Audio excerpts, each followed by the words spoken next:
Did Rajamouli failed with Bahubali animation? Rui Kuroki, Aziza Nakazawa, great anime creators. Kill will movie కూడా వీళ్ళే anime creators ఇచ్చారు. So వీళ్ళకి మన బాహుబలికి సంబంధం ఏంటంటారా?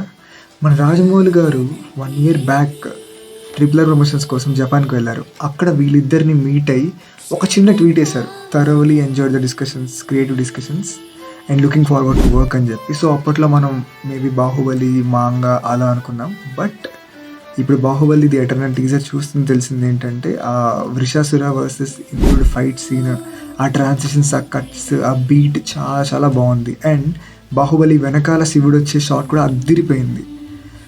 కానీ ఆ టీజర్ చూస్తున్నంతసేపు ఏంటిదో మసగ్గా ఉంది, క్లారిటీ లేదేంటి, ఏదో తేడాగా ఉంది అంటే అనిపిస్తుంది.